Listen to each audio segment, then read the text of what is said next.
One day, I shall come back. Yes, I shall come back. Just go forward in all your beliefs and prove to me that I am not mistaken in mine. Goodbye, Susan. Goodbye, my dear.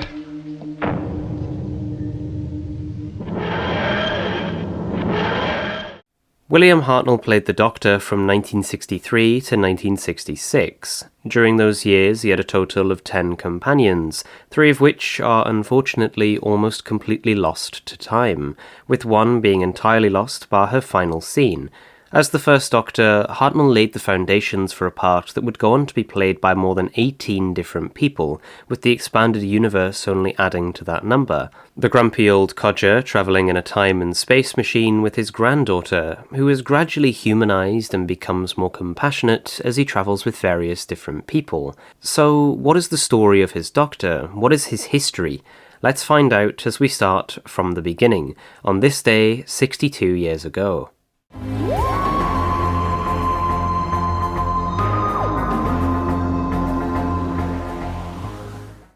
Due to various alterations the Doctor made to their timeline while travelling throughout time, what really transpired to the Doctor during his time on Gallifrey was hard to decipher.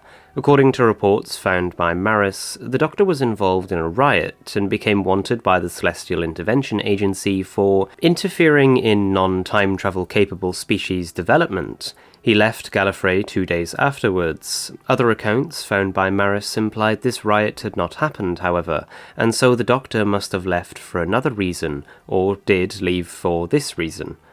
For many pressing reasons, the Doctor stole a TARDIS and fled his home planet with his granddaughter, Susan Foreman. Though he intended for he and Susan to return someday, the Doctor knew he could not. Immediately after their escape from Gallifrey, the Doctor and Susan encountered humans, either on Iwa or on the Earth's moon. The Doctor was drawn to Earth and humanity because he retained unconscious memories of people he met there while working for the Division as the Fugitive Doctor. By one account, the Doctor visited the era around the 511th century and first learned of 20th century Earth from the Terraphiles. He immediately became a fan, joining the League of Terraphiles. Sometime after their first meeting with humans, the Doctor and Susan began to study humanity more closely, with their first visit being a trip to the French Revolution in 1791. During this trip, they had several conversations with citizen Robespierre's disguised agents, eventually escaping from a Parisian military post using explosives from an artillery shell. Sometime after this, he met Iris Wildtime, another renegade time traveller. They visited Rome, Mexico, Antioch, Mondas, Dido, Esto, and Aquitaine. They sailed around the Caribbean with pirates, saw the relief of Mafeking, witnessed the assassination of US President William McKinley, travelled to Kasuragi, and took a holiday to Lake Rona, where the Doctor was eaten and regurgitated twice by a blarf whale. After a winding list of travels, from meeting Alistair Gordon Lethbridge Stewart early to only not killing a would-be dictator baby because he dropped the knife he planned to use on it. Yeah, that's a weird one. The Doctor and Susan eventually settled in Totter's Lane, but how they did so is up for contention. According to one account, the Father of Time materialized inside of the control room, forcing them to land on a radioactive planet to test them, the test of time being to escape from the apocalypse. The Doctor and Susan took refuge down a mineshaft and so succeeded. Father Time then deposited them at 76 Totter's Lane in London during the 1960s, foretelling that they would find a new life there. Another said, while making a trip to the planet Takunda, the duo uncovered a blessing star, a crystal that altered the laws of probability, making dreams come true. The Doctor wished he could pilot the TARDIS to 20th century Earth, and so he arrived there, which promptly fried the navigational system. Upon their arrival, Susan questioned whether her grandfather had truly intended to land there, or if the TARDIS had made another mistake. He believed it would be a fine place to keep the TARDIS hidden from prying eyes. When she questioned what made Earth so special, he told her that he just had a good feeling. The Doctor and Susan took up residence in a Totter's Lane junkyard in Shoreditch, London, and quickly enrolled Susan into Coal Hill School. Initially, on the application, he wrote her age as 97, but ultimately crossed it out and wrote 15. He also listed her surname as Foreman, like the junkyard. While hiding on Earth, the Doctor joined a local library. became familiar with the owner of a local cafe, and spent many happy hours taking the hand of Omega for walks. One potential way he acquired the hand was from his future self. The Doctor took some adventures of his own to occupy himself while Susan was at school. He encountered an extra-dimensional called the Cold, and went to the planets Wengrol, Vortis, where he first met the Menoptera, Atlanteans, and the Zarbi. Out for a walk, while thinking of where to hide the hand of Omega, the Doctor met his seventh incarnation on a mission from the White Guardian to steal the TARDIS instruction manual. On August 7th, 1963, the Doctor hid the hand at an undertaker's. In October 1963, after purchasing parts to repair the TARDIS from Magpie Electricals, the Doctor was threatened by a group of teenagers before they stopped and apologised. When the Doctor arrived at a warehouse to collect the parts, he instead found Colonel Rook, who wanted the Doctor to fight in a war, and Susan to help in Britain's extrasensory perception experiments.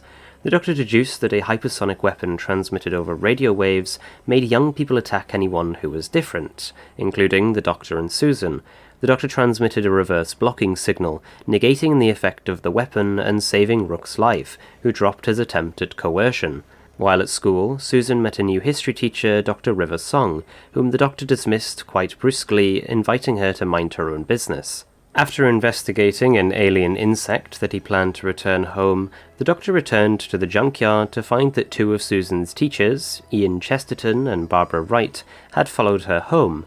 The Doctor tried to get them to leave, but they forced their way into the TARDIS, prompting him to order Susan to lock the doors so he could dematerialise against her wishes. A different account says that the Doctor first met them when they were involved in a car crash on Barnes Common, in which Susan was injured.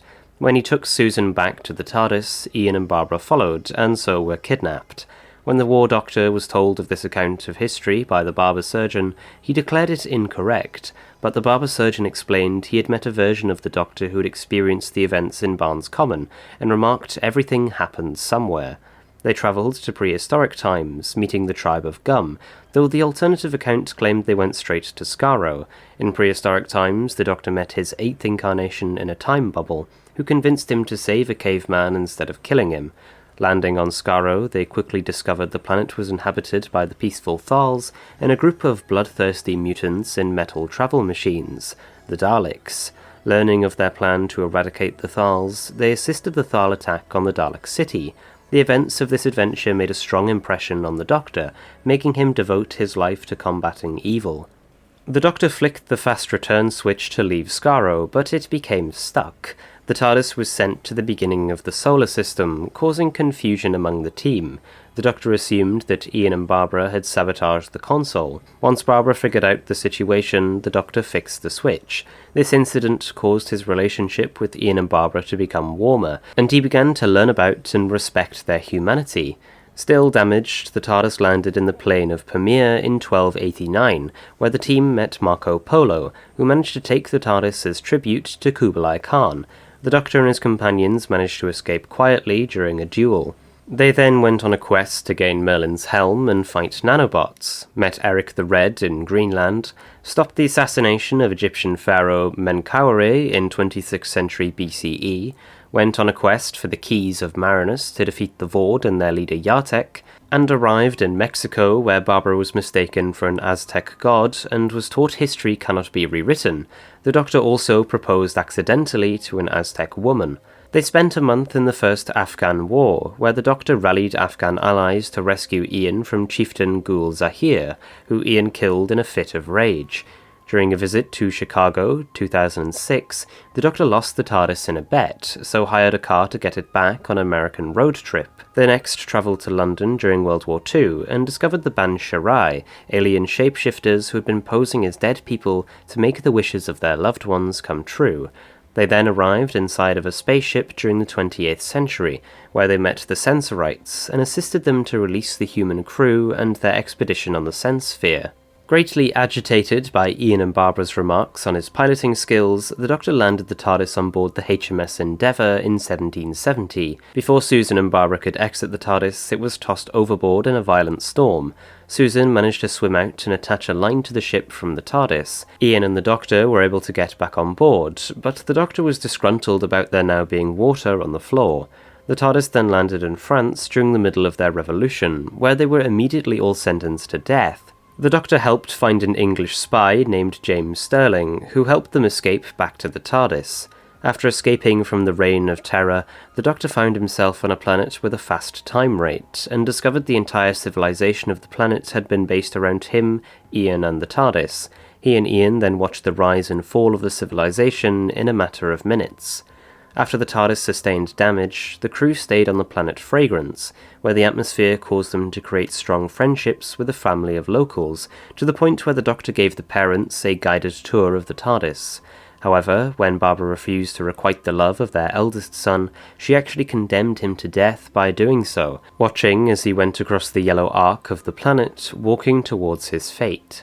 After leaving Fragrance, they landed in the Hanging Gardens of Babylon in 323 BCE, where they were welcomed by Alexander the Great to his court. Alexander would be poisoned, and refused the Doctor's offer of an artificial lung to save him.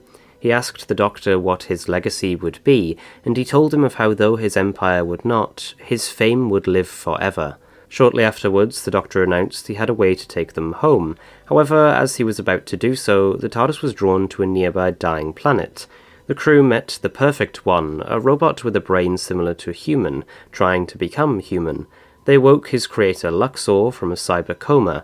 Bringing Luxor before the Perfect One, it lost control and destroyed everything around it out of despair as the TARDIS team ran back to safety. The Doctor stopped a suicidal crew leader, Provost Roud, from wiping out the last remnants of the dying Metatraxis.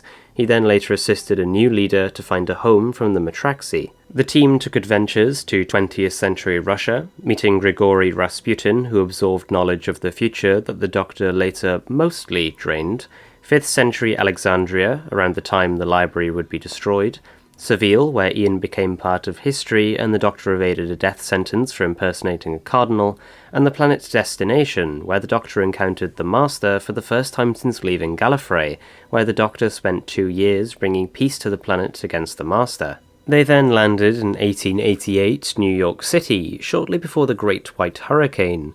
They got in between a gang war, brokering a temporary peace between the gangs and the police. The Doctor then tried to use a temporal slingshot to return Ian and Barbara to their time. The slingshot took them to the planet Ashtala, where the immortal Ashtalans began dying to a plague.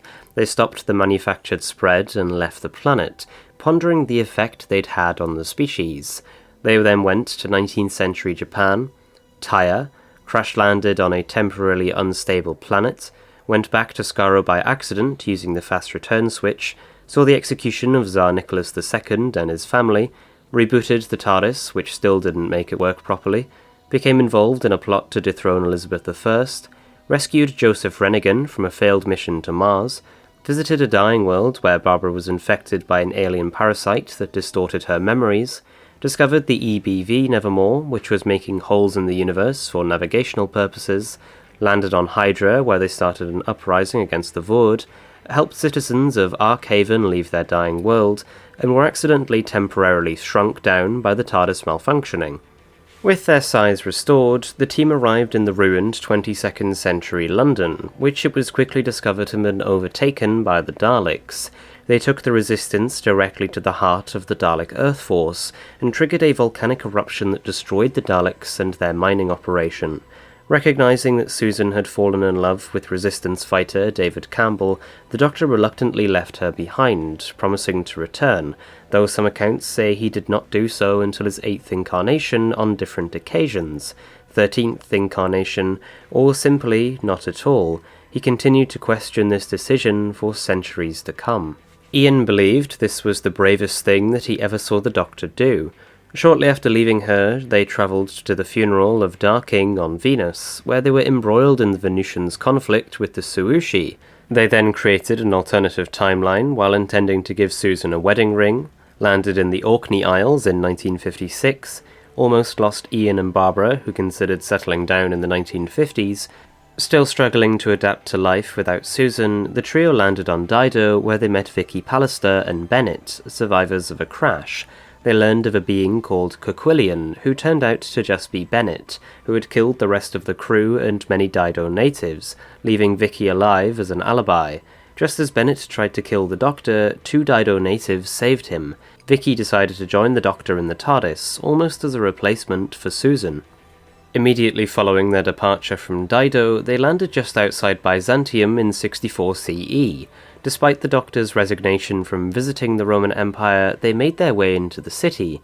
After a week, they were caught up in a large Jewish revolt, separating them for 2 weeks before they reunited and found the TARDIS to be missing. So they joined a travelling caravan to Rome. Arriving near Rome, they came across a Roman villa and healed the caretaker. Grateful, he allowed them to stay there in his master's absence. Having found the TARDIS, they relaxed there for several weeks. The Doctor and Vicki decided to visit Rome, and on the way the Doctor was mistaken for famous lyre player Maximus Petulian, and was taken to meet Emperor Nero. After bluffing his way through a performance on the lyre, which he could not really play, the Doctor inadvertently gave Nero the idea to start the Great Fire of Rome, something he was oddly delighted in. In 19th century China, they met Bill Chesterton, one of Ian's ancestors who had been stationed there by the army. They put down an alien invasion with his help. The TARDIS made a forced landing on Vortis in the Aesop galaxy, where they met the Zarbi and the Menoptera, who they helped to defeat the Animus who was mind-controlling the Zarbi. The Doctor helped a set of slaves to revolt, but quickly escaped with Ian, Vicki, Barbara and their new travelling companion Josper, who turned out to be a spy. The Doctor finally returned Ian and Barbara to London in 1963, but quickly realised he had landed on a single static point in time as the city was frozen. They had adventures on Platform 5, where they defeated the Rocket Men, investigated mysterious deaths on Hisk, uncovered a government plot because the TARDIS was impounded, attended a lecture by Thomas Huxley, which quickly turned into saving students from Zarbi. The Doctor saved his companions from Adam Mitchell with the help of his future incarnations, ended up in 1877 Kenya, where Barbara failed to change history, and discovered a planet in the early days of the universe with beings of light and dark locked in endless warfare. The TARDIS arrived in the Holy Land during the 12th century, quickly getting involved in a scuffle between a group of Saracens and Richard the Lionheart, separating them. Once reunited, they were suspected of witchcraft and quickly left Jaffa. They then landed on Zeros, only to find their future selves exhibits in display cases. While they began to avoid this version of the future, they helped the Zerons rebel against the Morlocks. While Barbara and Vicki were asleep, the Doctor and Ian went to explore Setar and ended up being worshipped as gods by a local tribe. Their next adventure took them to London 1605. Ian and Barbara enjoyed Shakespeare's plays, while the Doctor and Vicki pretended to be a priest from York and his young male ward in the court of James I. Following the Doctor unravelling the true mastermind of the Gunpowder Plot, a young member of a secret society plotting for England to fall into darkness, they departed in the TARDIS, which was undergoing a lengthy exorcism believed to be a temple of Satan. They then landed on Unitaria, the single country of Earth in the 23rd century, where Vicki used her knowledge from the future to save her friends from execution, and gave the rebels against the Unitarian government up to keep history on its correct course, took a faux pilgrimage to Sonning Palace in 1400 because the Doctor caught a cold, which he pretended to be a plague to escape prison, and got caught in a time loop that made them relive Christmas Day 2004 for 2 weeks with the Smythe family, who the father of which, George, couldn't bear the loss of his children and his wife, who was leaving him for another man. After George killed Patricia, the Doctor convinced him to break the loop, and she was restored. On Iridius, the Doctor discovered via the time-space visualizer that the Daleks were on his trail to kill him and take the TARDIS. They ran from the Daleks in their DARDIS, visiting the surface of Iridius, the Empire State Building in 1966, the Mary Celeste, the Festival of Ghana in 1996, and finally Mechanus. The Daleks created an android duplicate of the Doctor, which Ian believed to be him until he addressed Vicki as Susan. They were then captured by the Mechanoids, who also held Stephen Taylor, a stranded Earth astronaut. They escaped, leaving the Daleks and Mechanoids to destroy each other. Stephen was presumed dead, but had actually stowed away on the TARDIS. Preparing to leave, the Doctor was wary when Ian and Barbara asked him to help them use the Daleks' time machine to finally return to 1963. Although he was sorry to bid them farewell, he did as they asked, observing them on the time-space visualizer, now in London 1965. London 1965? Shortly after bidding farewell to Ian and Barbara, the Doctor and Vicki were shocked to find Stephen aboard the TARDIS as they landed in 1066 Northumbria. To the Doctor's dismay, they discovered another member of his race, the first meddling monk, who was scheming to alter history by luring destroying the Viking fleet of Harold Hardrada, allowing King Harold Godwinson to win the Battle of Hastings. With the help of local Saxons, the Doctor drove the monk from his monastery and infiltrated his TARDIS, shrinking it by stealing the dimensional control. The crew met Zenith, a city-sized supercomputer. From there, they arrived in England and met the suffragettes in 1911, where an alien skull created havoc in its conquest to kill all males. Vicki and Stephen became telepathically linked with the alien, and through this bond she was defeated. The Doctor tried to increase the inhabitable space of the TARDIS using the dimensional control he stole from the monk, which failed, and forced him to explore Ceres and solve mysterious happenings on the planet. He once landed in the attic of 10 Downing Street, encountering a time fungus that wanted to take over the human race there, tried to take Stephen and Vicki to the 2784 Olympics, but instead landed in 16th century Florence and met Pope Leo X, landed in the French Revolution again, where they discovered villagers of a small town attempting to terrorize the Revolutionary Army, helped the rebels fighting a Dalek occupation on Entropica, and used Dalek technology to trace Stephen, who was travelling with an early Dalek Prime, used the help of Benjamin Franklin to get back into the TARDIS as he'd locked himself out, landed in the City of Winter, where they defeated the Daleks, then visited T-19, where the Doctor became ill during a terraforming storm, visited Cambridge 1937, where the Doctor stopped aliens observing Sedgwick College. Vicki disappeared during the ordeal, having travelled into her own personal timeline where the Doctor and Stephen had to stop her changing history. The Doctor was pulled out of his time by the Time Lords, who wanted his help in getting the second and third Doctors to work together to stop Omega, but he became trapped in a time eddy and had to advise them from afar. The duo were successful in defeating Omega, so the Doctor was returned to his time with his memories wiped to preserve the timeline. After discovering a curious invitation on his person, the Doctor brought Vicki and Stephen to Venice in 1606, where he met Galileo, as well as his brother Irving Braxiatel. Back to adventures, they encountered a ghost in the TARDIS, really Charlie Pollard, visited Prague in 2348 to participate in the celebration of the 1000th anniversary of the Charles University, where they prevented a scientist from erasing human evolution, then defeated a toy snowman that had become animated from contact with an alien bacteria on Christmas 2007 in New York City, stopped off at the lunar station on Phobos, where they were caught in a sandstorm, visited Carmon Green, where they ended a war between humanity and the Kel-T over mining rights of a mysterious blue liquid, fought with the monk through history along with the Fifth Doctor, who temporarily replaced the First Doctor, met the beautiful Dravins and the hideous Rills, who subverted expectations. The Doctor let the Rills refuel their ship via the TARDIS, and left the Dravins to die. The Doctor helped a stranded Lapino gather enough emotional energy to send a message back home. In 1200 BCE, Troy, the Doctor was mistaken for Zeus and taken to a Greek camp as prisoner of Odysseus. He helped them infiltrate the city using a wooden horse, and stopped Cassandra from burning the TARDIS. With the help of Cassandra's handmaiden, Katarina, the Doctor rescued Stephen from his fights with Trojan soldiers. Vicki fell in love with Cassandra's brother, Troilus, and remained in Troy with the Doctor's blessing, whilst he gained a new companion in Katarina. The new team visited the Lakotha tribe to seek Healing Song's help to treat an injured Stephen, but the conduit violently transformed the whole tribe into plant and animal life. As he had to save Stephen, the Doctor did not have time to deal with the conduit. The Doctor landed the TARDIS on Kemble in hopes of finding medicine for Stephen's blood poisoning. He instead encountered Brett Vian, a space security agent, who knocked him out and stole his keys. The team overpowered him and discovered a Dalek saucer out in the jungle.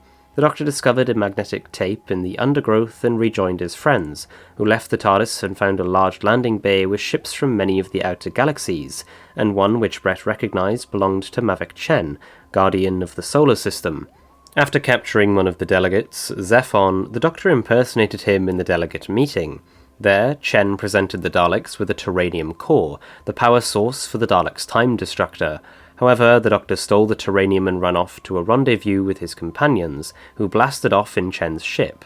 By listening to the tape he retrieved, he discovered the Daleks' plans told by Mark Corey, another Triple S agent.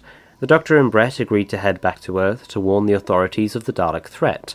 However, they seized control of the ship and forced it to land on the planet Desperus. They quickly fixed it while fighting off prisoners and took off. One of the prisoners, Kirkson, had snuck aboard and took Katarina hostage inside the airlock. Despite the Doctor and Stephen's protests, Katarina opened the outer door of the ship, sending Kirkson and herself to their deaths in the vacuum of space. Shaken, the Doctor lamented that while she couldn't have understood what she was doing, he would always remember her as one of the daughters of the gods. After landing on Earth, they went to meet a confidant of Brett's named Dagstar, who proved to be untrustworthy when he let slip he knew about the Terranium. Brett immediately shot him, and he and the Doctor quickly escaped just as another agent arrived, Sara Kingdom, who eventually caught up to them and shot Brett before he had a chance to explain himself.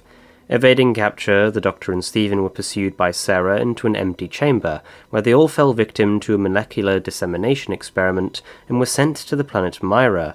A small Dalek task force soon arrived, as the trio sheltered in a nearby cave, where Sara revealed that Brett was her brother.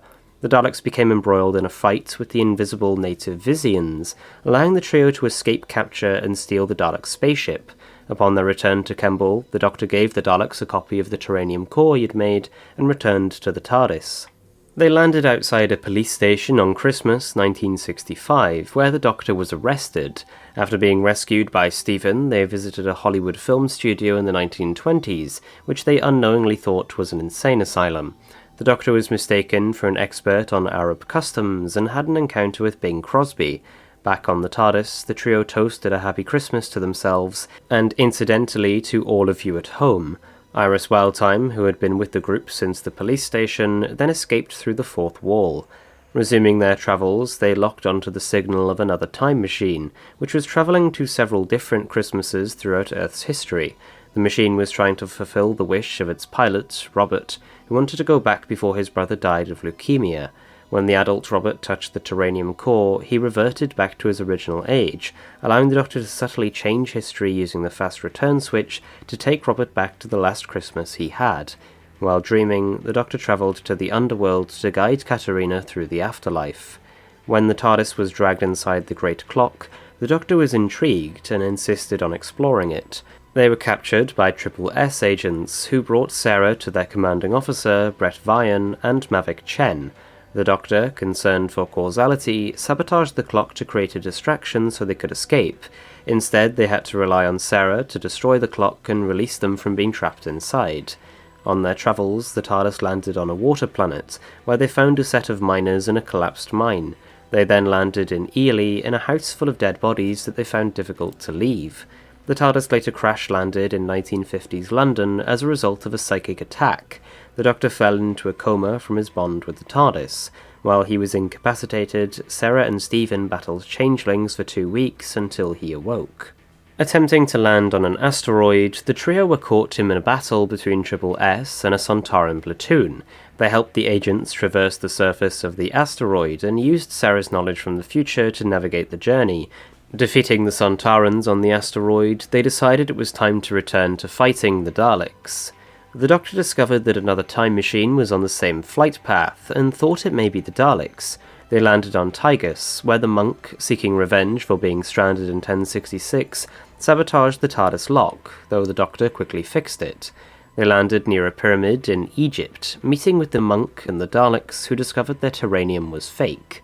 After stealing the directional unit from the monk's TARDIS and changing it to a police box, the Doctor was forced to hand over the real Terranium core as Stephen and Sara were hostages. The Doctor used the directional unit to take the TARDIS back to Kemble, where he activated the Daleks' time destructor to destroy them, knowing he would be unaffected by it as a Time Lord.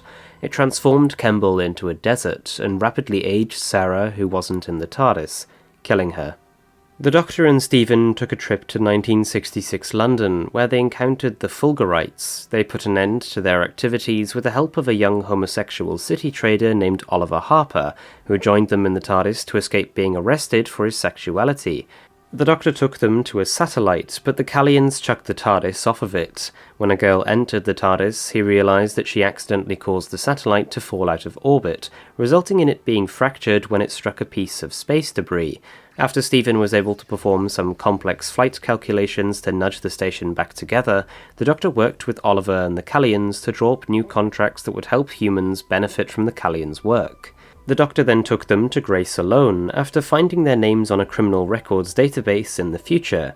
Here he met the Vardens, from which he tried to shield his knowledge of the TARDIS, going so far as to fake his own death.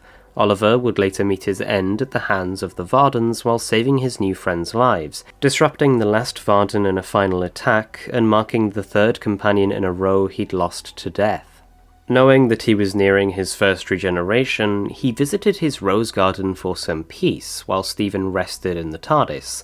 The Doctor was abruptly taken by a time scoop to the Death Zone, where he worked with Susan and 3 of his other selves to fight Daleks, the Treemass Master, Cybermen, and ultimately Borusa, after reaching the tomb of Rassilon.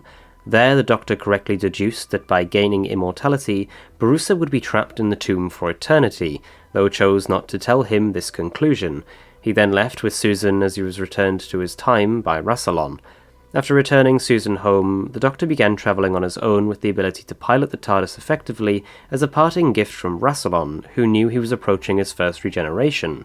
He took this opportunity to show Rebecca Nurse how her death would be perceived in future, perform the prologue for Shakespeare's Troilus and Cressida, and visit Burr and meet Fledge, the leader of the Verdants. The Doctor gave assistance to the Zerafin when the Vardon Kosnax War approached their solar system, became trapped in the first with 7 of his incarnations, later pacifying a Type 1 TARDIS, visited Vortis again to defeat the Zarbi Supremo, tried to stop the mechanization of Mechanistria, visited Candelinga where he freed fishermen from the Voord, teamed up with his other incarnations to save Gallifrey at the end of the last Great Time War, then joined his other selves for tea in the Undergallery, failed to form a band with his 2nd, 3rd and 4th incarnations because they all wanted to be the drummer, helped the Ethereals put down a revolt, started an uprising against the Sons of Grek, travelled to the Institute of Time at the end of the universe, only to find everyone there had killed themselves, soon being joined by the 8th Doctor, and deactivated the Daleks' machine brain that turned against them, so they rather uniquely held a banquet in his honour. Going by the name Doctor Who, the Doctor once more landed the TARDIS in an empty yard in 1960s England, where it was found by his grandchildren, John and Gillian Who. They quickly had an adventure, saving the peaceful Thanes from being enslaved by the Kleptons.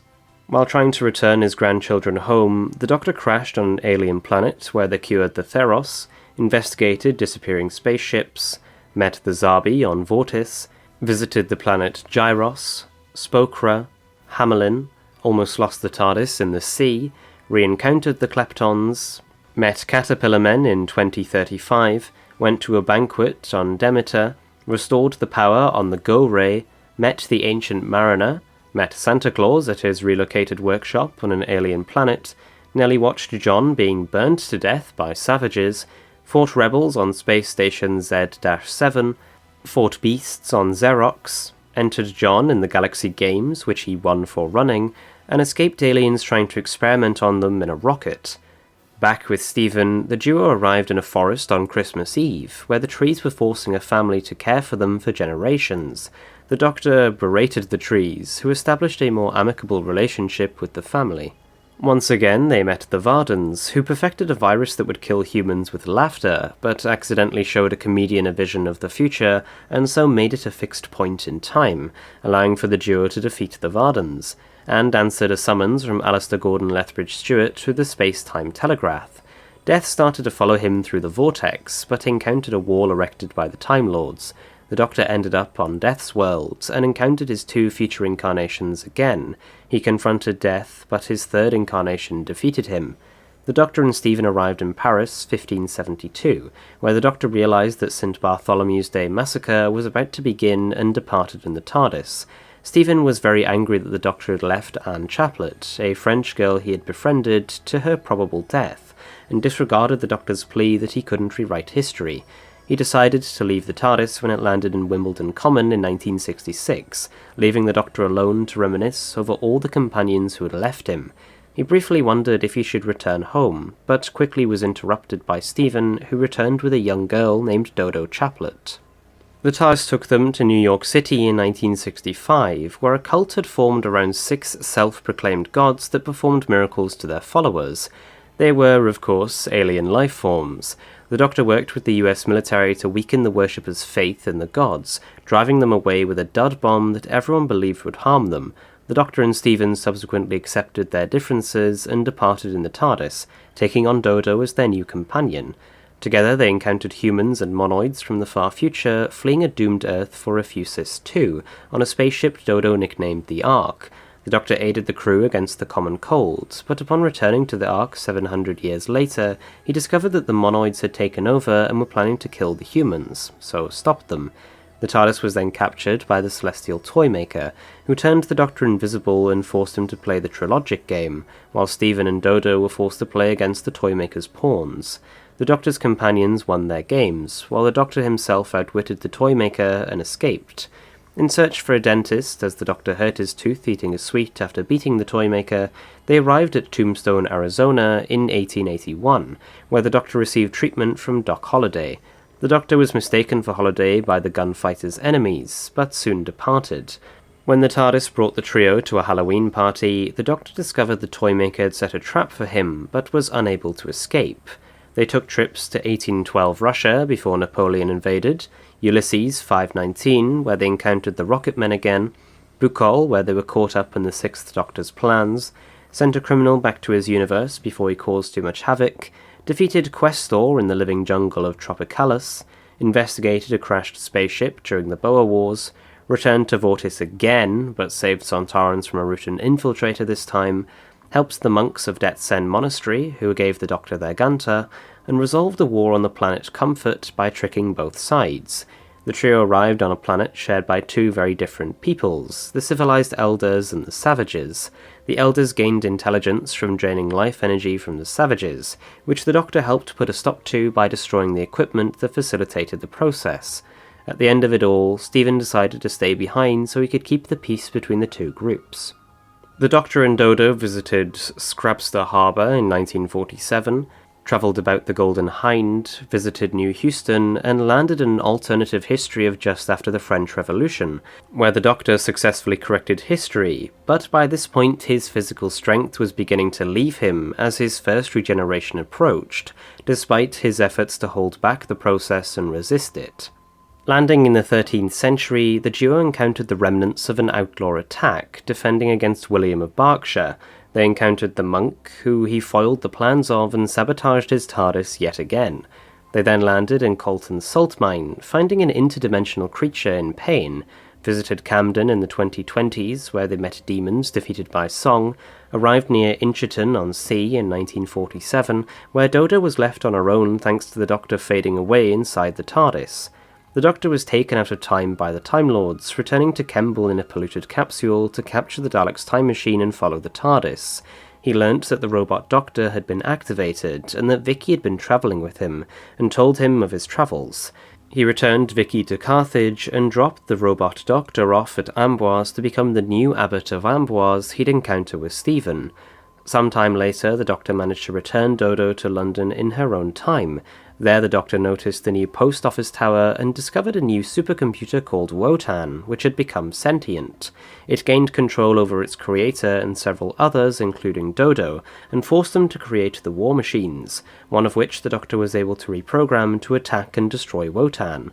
The Doctor then took some time on his own, meeting Winston Churchill in 1911, got found by the Time Lords who put him into temporary celestial retirement, prolonged the life of Princess Cleo, hosted a Christmas dinner with 7 of his successors, was taken out of time by the 10th Doctor to ensure an operation by his other selves went smoothly, shared a couple of glasses of Medoc with John Lucarotti, and appeared within the remembered TARDIS when an older Vicki and Stephen wished to see him again after reminiscing over their encounter with the meddling monk, greeting them with a chuckle.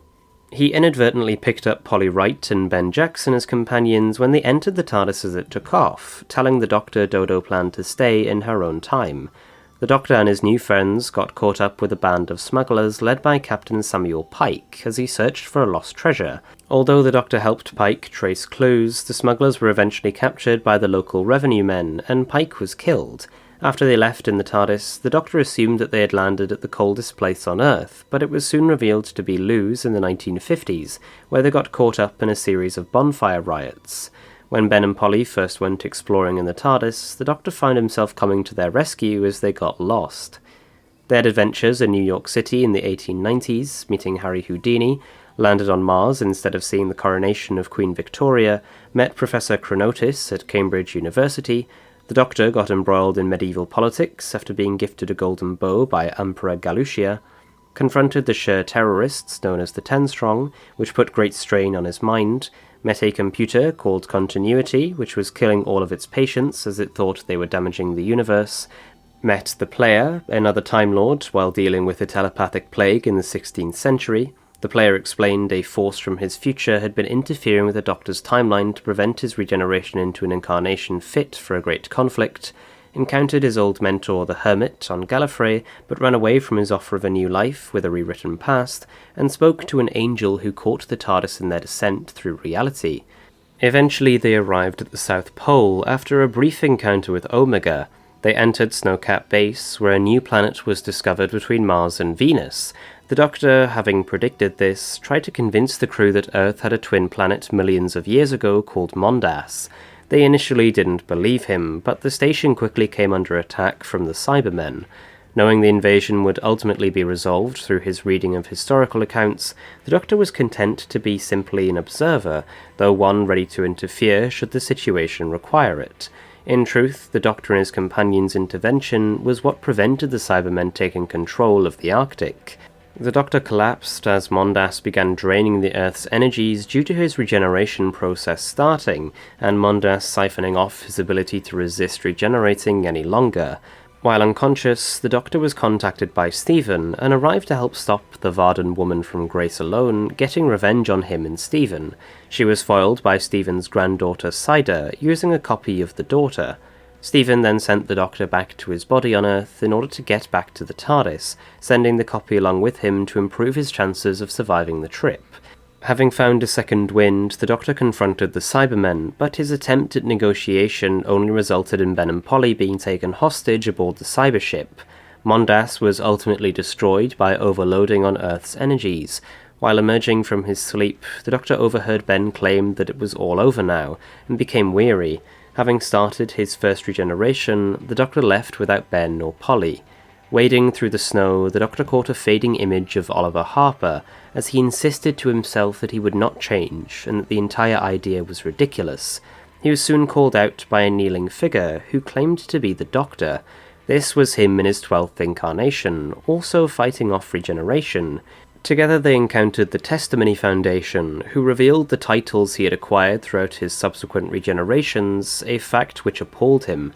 With a World War I captain in tow, the 12th Doctor took them to Villengard so he could look into the Foundation with the help of a Dalek, and then the trenches of the Somme, where the captain revealed his name to be Archibald Hamish Lethbridge-Stewart, who the Doctor promised he'd look out for the Lethbridge-Stewart family. Lethbridge-Stewart took his place where he originally was meant to die, but the 12th Doctor had adjusted the time frame by a couple of hours, allowing him to live through the Christmas armistice. Not only had he saved the captain, but also the wounded German soldier he would have killed.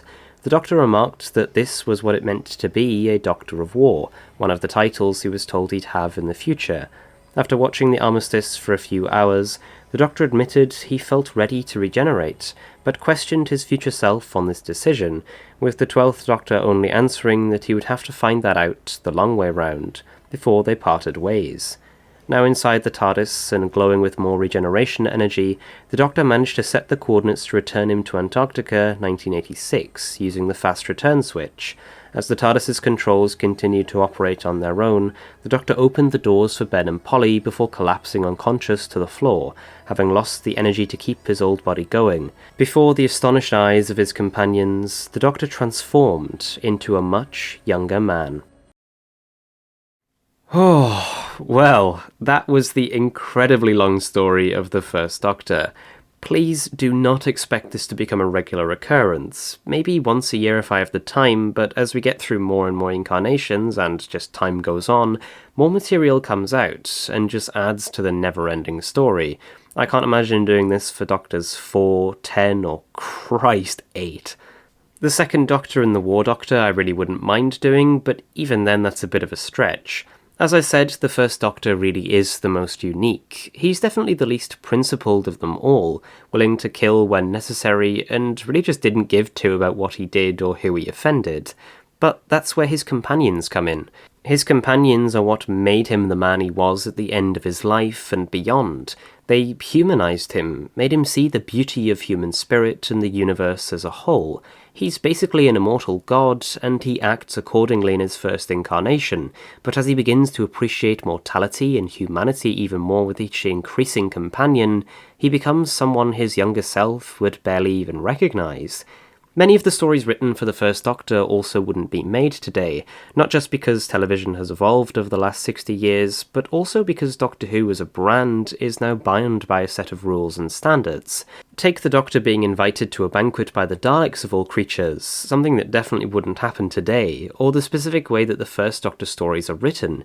They're either historical runarounds that are meant to be semi-educational, or going somewhere by chance, fighting off a specific alien, and creating a message for the kids at home, something which naturally bleeds into the writing of Big Finish and the comics at the time. But anyways guys, thanks for watching. If you enjoyed, then please make sure to leave a like and subscribe down below, as it not only helps out the channel but tells me people enjoy this kind of stuff. I'm not just wasting my time making this for an audience who doesn't want to see it instead of something more popular. And while you're at it, let me know your thoughts on the first Doctor down below. But as always, thank you so very much for watching, and I'll see you next time.